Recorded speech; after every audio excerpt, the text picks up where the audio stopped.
사람들이 하나님을 믿지 못하는 가장 큰 이유는 성경을 알지 못하기 때문이며 알려고 하지 않기 때문입니다.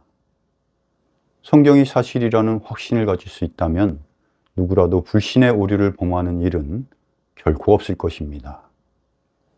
자연 만물은 정확한 규칙과 질서가 있고 그 규칙과 질서는 동일한 원리에 의해 유지되고 있습니다.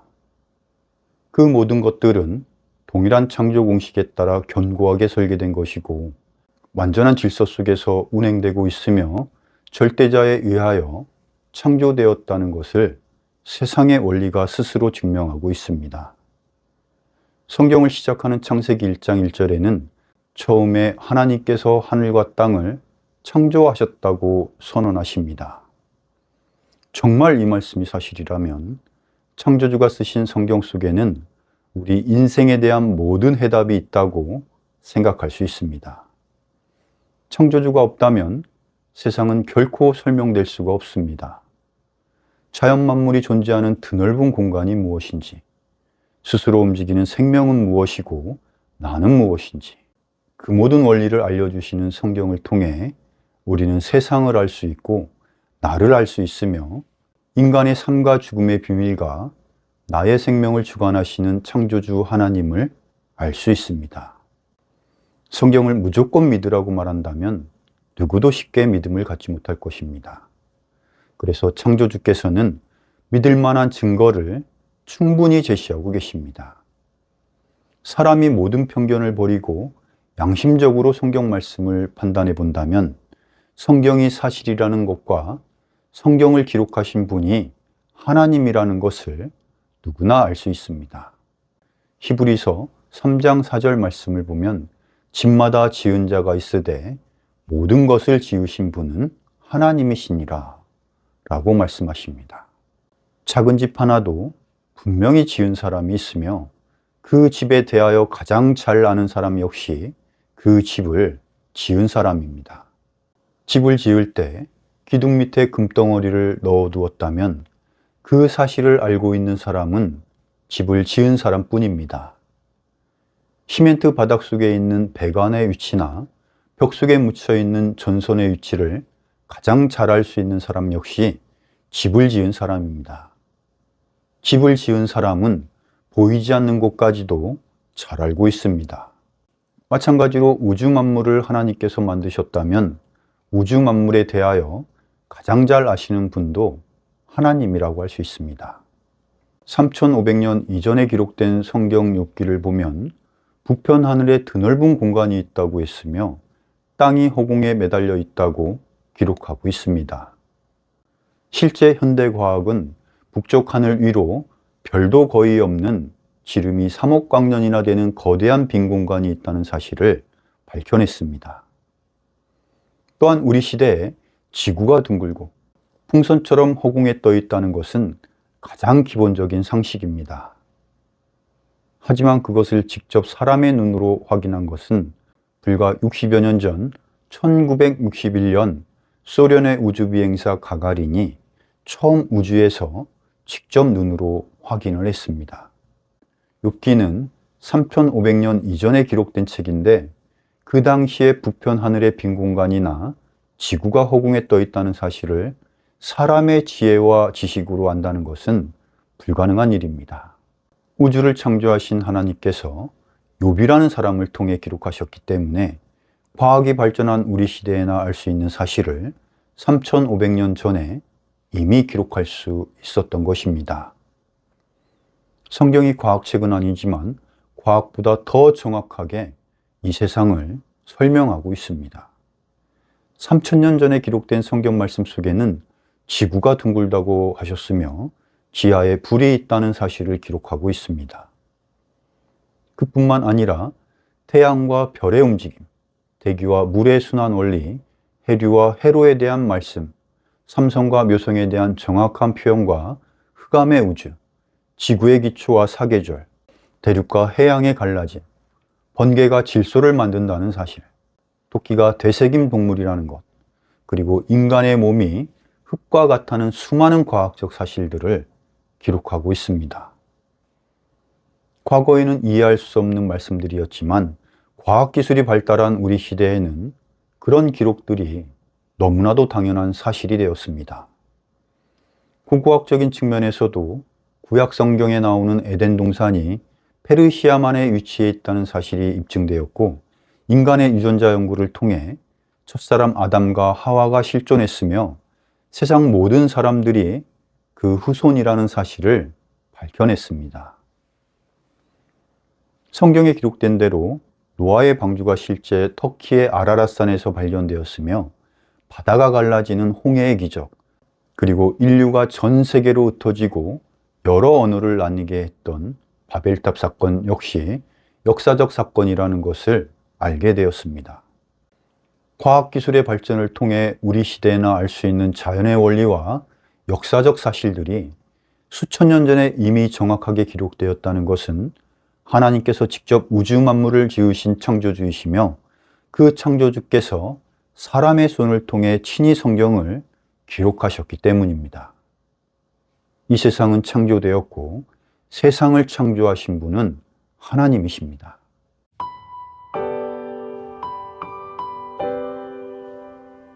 이사야서 45장 18절 말씀입니다. 하늘들을 창조한 주가 이같이 말하노라. 하나님은 친히 땅을 조성하고 만들며 견고하게 하였으되 땅을 헛되이 창조하지 아니하고 사람이 거주하도록 조성하였느니라. 나는 주니라. 나 외에 다른 이가 없느니라. 말씀을 보면 하늘들을 창조한 하나님께서 땅도 조성하시고 사람이 거주하도록 만드셨다고 말씀하십니다. 하나님께서 세상을 창조하신 목적이 바로 사람을 위해서라는 것을 알 수 있습니다. 세상 모든 만물 중에서 가장 귀하게 창조된 존재는 사람입니다. 사람은 하나님의 형상으로 창조되었으며 하나님의 호흡으로 생명을 얻었습니다. 흙으로 사람을 지으시고 그 코에 숨을 불어넣어 주심으로 생명을 가진 사람이 되었습니다. 그처럼 사람은 가장 존귀한 존재로 창조되었지만 첫사람 아담은 마귀의 유혹을 이기지 못하고 하나님 앞에 죄를 짓고 말았습니다. 죄라는 것은 하나님의 뜻과 다른 것입니다. 하나님은 사람에게 선악을 알게 하는 나무 열매를 먹지 말라고 경고하셨지만 사람은 금지된 열매를 먹는 불순종의 죄를 지음으로 마귀가 주인된 죄악된 세상으로 쫓겨나게 되었습니다. 그로 인해 여자는 출산의 고통과 남자의 다스림을 받게 되었으며, 남자는 평생 저주받은 이 땅에서 땀 흘려 힘들게 일해야만 먹고 살 수 있게 되었습니다. 그리고 경고하신 대로 사람은 반드시 죽어야만 하는 운명을 갖게 되었습니다. 죄의 결과는 하나님 말씀대로 죽음이었습니다. 7, 80년 고난 속에서 살다가 몸은 썩어 흙으로 돌아가고 혼은 죽음 이후 영원한 지옥으로 떨어져야만 하는 저주받은 인생을 살게 되었습니다. 시편 90편 10절입니다. 우리 횟수의 날들이 70년이요 강건하면 80년이라도 그 횟수의 위력은 수고와 슬픔뿐이니 그 위력이 곧 끊어짐에 우리가 날아가 버리나이다. 모든 사람은 내 의지와 전혀 상관없이 태어나서 7, 80년 수고와 슬픔 속에서 살다가 어느 날 문득 자신의 인생을 되돌아보면 나는 이미 늙고 병들어 있는 자신을 바라보게 됩니다. 그리고 결국은 두렵고 슬픈 죽음을 맞이하게 됩니다. 그것이 사람들에게 정해진 인생입니다. 사람은 축복의 땅에서 태어나서 행복하게 살다 가는 것이 아니라 죄로 인해 저주받은 땅에 태어나 죄인의 신분으로 살다가 영원한 멸망의 길로 떨어질 운명을 갖게 되었습니다. 그래서 전도서 5장 17절 말씀처럼 사람은 일평생을 어두운 데서 먹으며 많은 근심과 질병과 분노 속에서 산다고 말씀하십니다. 김씨성을 가진 사람이 아이를 낳으면 아이성도 김씨가 됩니다. 노비가 아이를 낳으면 아이는 선택의 여지가 없이 노비의 운명을 갖게 됩니다. 아버지가 아이를 대한민국에서 낳았다면 아이 역시 대한민국 국민이 됩니다. 그와 같이 첫사람 아담이 죄악된 세상 속에서 살았기에 아담이 낳은 자식들 역시 선택의 여지가 없이 죄악된 세상 속에서 죄를 지으며 살 수밖에 없는 운명이 되었습니다. 아담이 가진 죄의 속성이 후손들에게 전해졌으며 아담의 씨를 받은 모든 사람이 죄의 속성을 가지고 태어나 범죄하며 살다가 그 죄들로 인해 지옥으로 갈 수밖에 없는 인생을 살게 되었습니다. 로마서 5장 12절입니다. 그러므로 한 사람으로 말미암아 죄가 세상에 들어오고 죄로 말미암아 사망이 들어왔나니 이와 같이 모든 사람이 죄를 지었으므로 사망이 모든 사람에게 임하였느니라.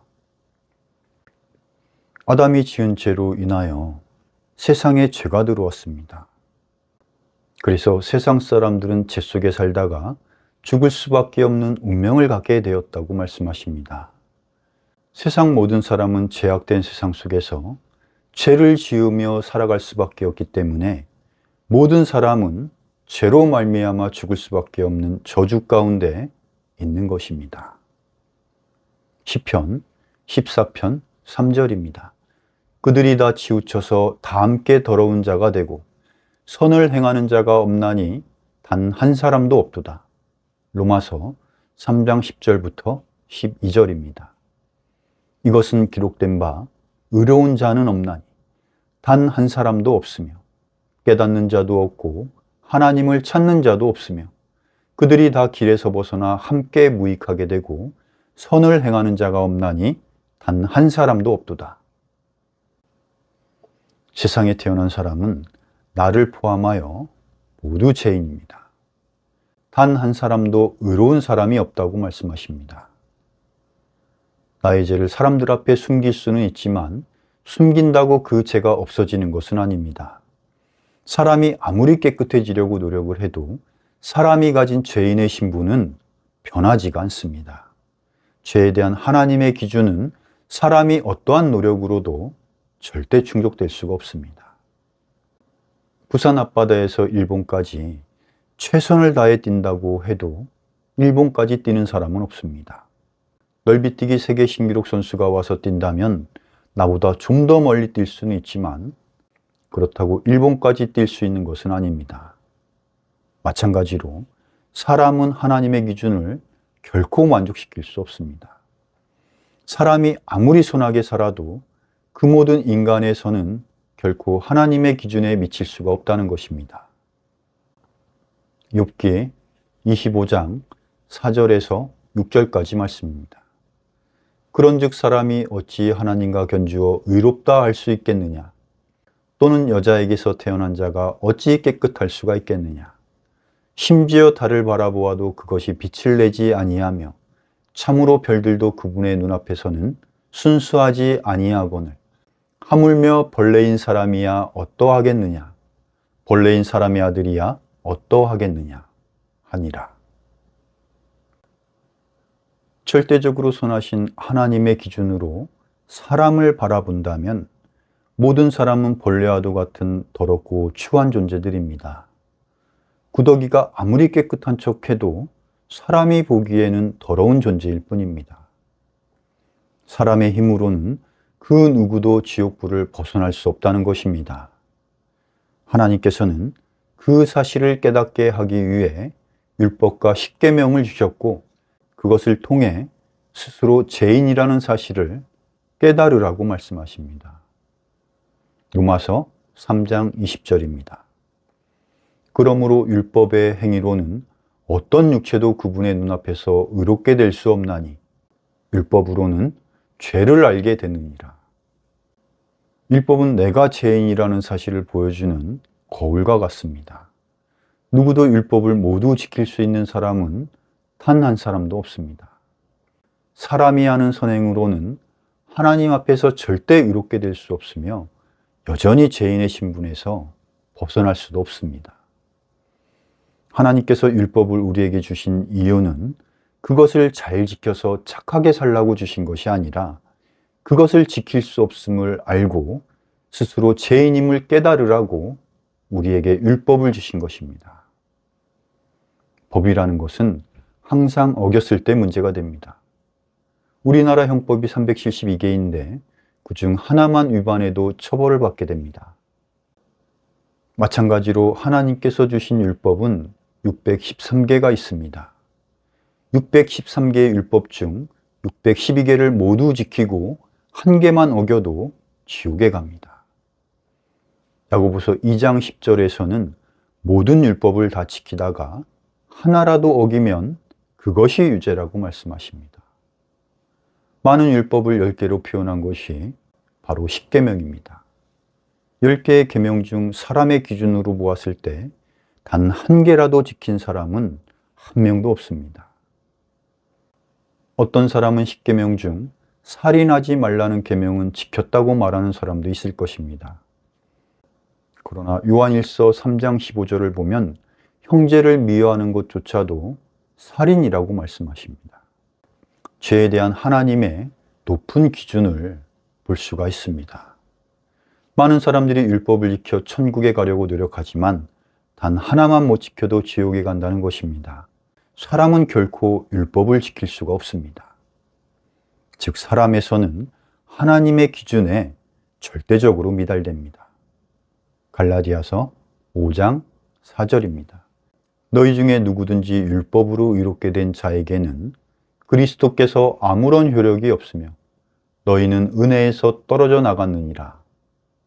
율법으로는 아무도 천국에 가지 못할 뿐 아니라 예수님과는 전혀 상관없는 사람이라고 말씀하십니다. 평생 열심히 교회 다니며 착하게 살았고 주의를 지키며 봉사도 열심히 하고 헌금을 많이 해서 내 스스로 만족할 수 있는 삶을 살았다 생각할 수는 있지만 그 모든 인간의 행위는 천국과 아무런 상관이 없습니다. 나에서는 하나님 보시기에 더럽고 가증할 뿐입니다. 나의 열심과 노력과 선함은 사람에게나 유익한 것이지 하나님과는 아무런 상관이 없다는 것입니다. 결코 나의 노력과 행함으로 천국에 가는 것이 아니라는 말씀입니다.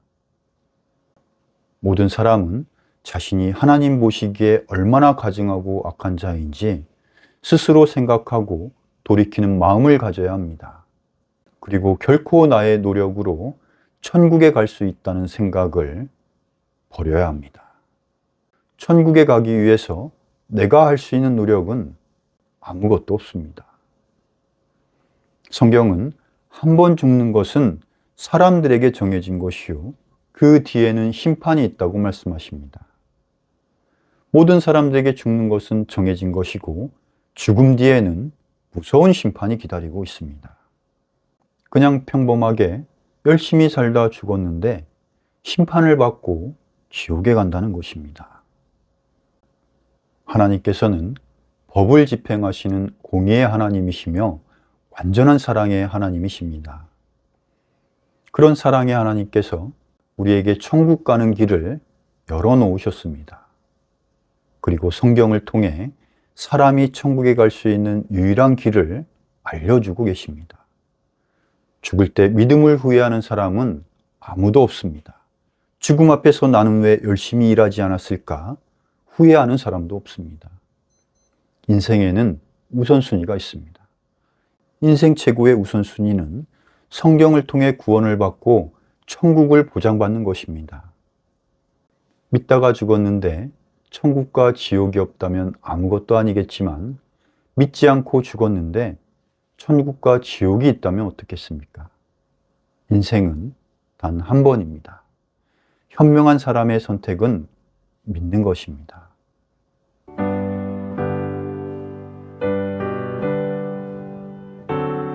모든 사람은 죄악된 세상 속에서 태어나 범죄함 속에서 살다가 그 죄들로 인해 죽으면 지옥에 갈 수밖에 없는 운명 속에 살고 있으며 인간의 그 어떤 노력으로도 지옥 갈 사람이 천국으로 갈 수는 없다고 말씀을 드렸습니다. 그래서 세상에 태어난 모든 사람들은 성경 말씀을 통해 구원을 받고 천국에 가야만 합니다. 구원을 받고 천국에 가기 위해서 내가 할 수 있는 일은 오직 한 분 예수 그리스도를 의지하는 방법뿐입니다. 모든 사람은 자신이 죄인이라는 사실을 돌이키고 회개하는 마음이 필요하며 예수 그리스도께서 나의 죄를 용서하기 위해 행하신 일들을 믿고 받아들일 때 성령께서 나와 함께 하시며 영원한 생명 속으로 인도해 주십니다. 디모데전서 2장 4절 5절입니다. 그분은 모든 사람이 구원을 받고 진리를 아는 데 이르기를 원하시느니라. 한 하나님이 계시고 하나님과 사람들 사이에 한 중재자가 계시니 곧 사람이신 그리스도 예수님이시라. 하나님과 나 사이에는 죄라는 담이 있기 때문에 천국에 갈 수가 없습니다. 그러나 하나님과 나 사이에 있는 죄의 담을 헐어버리는 유일한 중재자가 계십니다. 그분이 바로 예수 그리스도입니다. 예수님께서 그 담을 어떻게 헐어버리셨는지 성경을 통해 우리가 알고 믿으면 그것이 바로 구원입니다. 하나님께서는 영원한 멸망으로부터 우리를 구하기 위하여 악하고 더러운 이 세상에 친히 사람의 몸으로 오셨습니다. 다시 말씀드리면 이 땅에 오신 예수님께서 하나님이라는 것입니다. 만약 하나님께서 하나님답게 나타나신다면 누구도 하나님께 다가설 자가 없을 것입니다. 죄를 가진 사람이 하나님을 보면 죽을 것이라고 했습니다. 그래서 죄악된 세상 속에서 우리를 구하기 위해서는 창조주가 아니라 사람의 몸으로 오셔야만 했습니다. 그분이 바로 하나님께서 사람의 몸으로 이 땅에 오신 예수 그리스도입니다. 하나님께서는 죄 용서를 위해 대신 죽어도 된다는 대속법을 제정하시고 완전한 대속을 위해 흠없고 깨끗한 대속제물로 예수 그리스도를 보내주셨습니다. 예수 그리스도께서 세상 모든 죄를 대신하여 피 흘려 죽어주심으로 세상 모든 죄의 속죄함을 이루셨습니다. 레위기 17장 11절입니다. 이는 육체의 생명이 피에 있기 때문이라. 내가 이 피를 너희에게 주어 제단 위에 뿌려 너희 혼을 위해 속죄하게 하였나니 피가 혼을 위해 속죄하느니라. 히브리서 9장 22절입니다.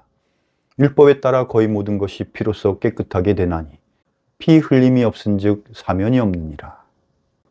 말씀과도 같이 속죄를 위해서는 대신 피를 흘려야 한다고 말씀하십니다. 구약의 속죄제사 방법은 레위기에 자세히 나와 있습니다. 그 내용을 요약해서 설명드린다면 대속제물로 드려진 수송아지나 양이나 염소에게 안수를 하면 사람의 죄가 짐승에게 옮겨지고 사람의 죄를 가져간 짐승을 죽여서 그 피를 제단에 뿌림으로 사람의 죄를 용서받는다는 것입니다. 그것이 죄 용서를 위해 대신 죽어도 된다는 대속법입니다. 그러나 그런 제사함의 방법은 완전하지가 않습니다. 죄 용서를 위해 반복적인 제사를 드려야 했고 세상 모든 사람이 아닌 이스라엘 백성들에게만 적용되는 죄사함의 법이기 때문입니다. 짐승을 대속제물로 드리는 구약의 제사법은 불완전하며 그것은 예수 그리스도를 통한 제사함의 모형이며 그림자일 뿐입니다. 예수 그리스도께서 이 땅에 오셔서 세상 모든 사람들의 죄를 대신하여 피 흘려 죽으셨습니다. 그것이 불완전한 구약의 대속법을 완전하게 하신 예수 그리스도의 대속법입니다. 따라서 우리 시대에는 더 이상 모형이 아니라 완전한 예수 그리스도라는 죄사함의 실체가 있기에 더 이상 반복되는 속죄 제사가 필요 없다고 할 수 있습니다. 히브리서 9장 12절입니다. 염소와 송아지 피가 아니라 자기 피를 힘입어 단 한 번 거룩한 곳에 들어가사 우리를 위하여 영원한 구속을 얻으셨느니라. 중요한 것은 예수님의 피와 단 한 번, 그리고 영원한 구속이라는 것입니다. 이제는 불완전한 짐승의 피가 아니라 예수님의 피로 단 한 번에 우리를 영원히 구속하셨다고 하셨습니다. 히브리서 10장 10절입니다. 바로 이 뜻으로 말미암아 예수 그리스도의 몸이 단 한 번 영원히 드려짐을 통해 우리가 거룩히 구별되었노라. 성경은 예수 그리스도로 단 한 번의 영원한 구원을 이루었다는 말씀을 반복해서 기록하고 있습니다. 히브리서 9장 13절 말씀을 보면 염소와 송아지 피로도 죄를 용서했는데 하물며 하나님께서 사람의 몸으로 이 땅에 오신 예수 그리스도의 피로 어찌 죄를 사하지 못하겠느냐고 말씀하십니다. 이처럼 하나님께서 사람들과 새롭게 세우신 영원한 죄사함의 언약이 예수 그리스도의 피를 통해 완전하게 이루어졌습니다. 히브리서 10장 17절, 18절입니다. 또 내가 그들의 죄들과 불법을 다시는 기억하지 아니하리라 하셨느니라. 이제 이것들의 사면이 있는 곳에서는 다시는 죄로 인한 헛물이 없느니라. 이사야서 43장 25절입니다. 나 곧 나는 내 자신을 위하여 내 범죄들을 지워버리는 자니 내가 내 죄들을 기억하지 아니하리라. 예수님께서 돌아가시기 직전에 다 이루었다라고 하셨습니다. 다 이루었다는 것은 예수 그리스도의 피가 우리 죄와 불법들을 가려주심으로 하나님께서 더 이상 우리 죄를 바라보지 않으시고 다시는 기억하지 않는다는 것입니다. 즉 세상의 모든 죄를 용서하셨다는 것입니다. 요한일서 1장 7절입니다.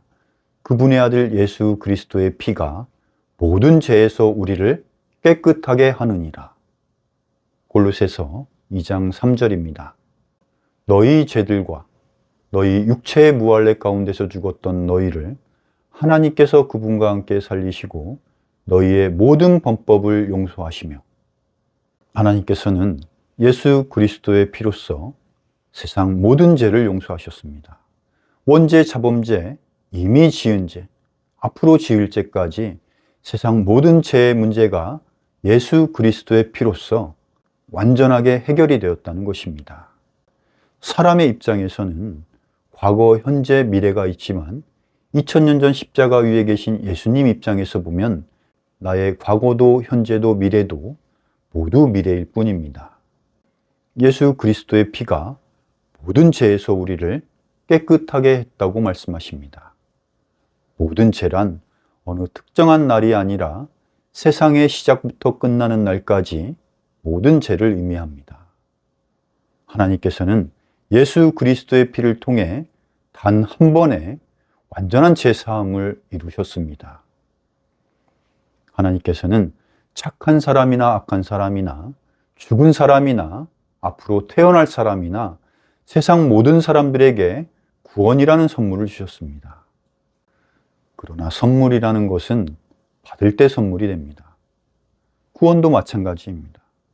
에베소서 2장 8절, 9절입니다. 너희가 믿음을 통해 은혜로 구원을 받았나니 그것은 너희 자신에게서 난 것이 아니요 하나님의 선물이니라.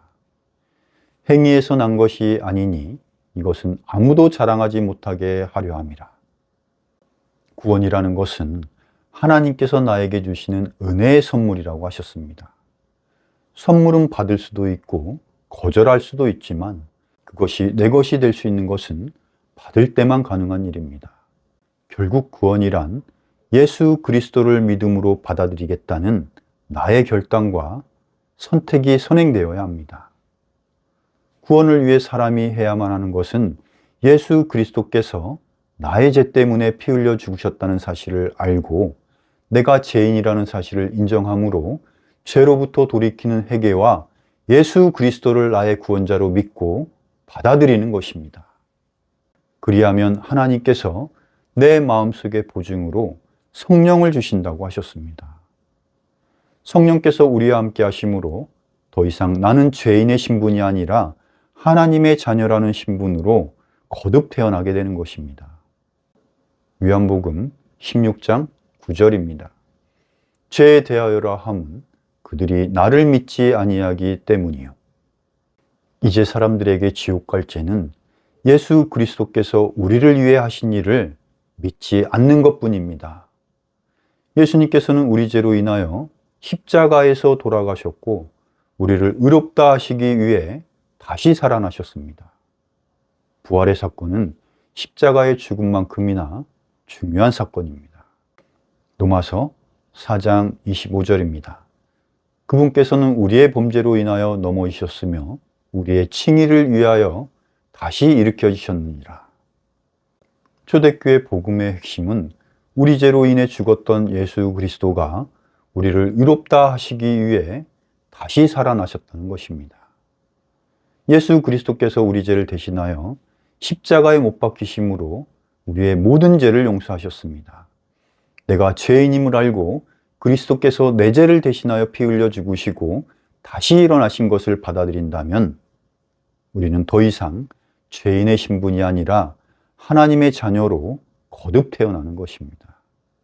로마서 3장 24절입니다. 그리스도 예수님 안에 있는 구속을 통해 하나님의 은혜로 값없이 의롭게 되었느니라. 우리는 아무 값을 치르지 않고 오직 예수 그리스도의 구속사역을 믿음으로 하나님의 자녀라는 놀라운 구원의 은혜를 받을 수 있습니다. 이사야서 53장 5절 6절 읽고 마치겠습니다. 그는 우리의 범법들로 인해 부상을 당하고 우리의 불법들로 인해 상하였노라. 그가 징벌을 받음으로 우리가 화평을 누리고 그가 채찍에 맞음으로 우리가 고침을 받았도다.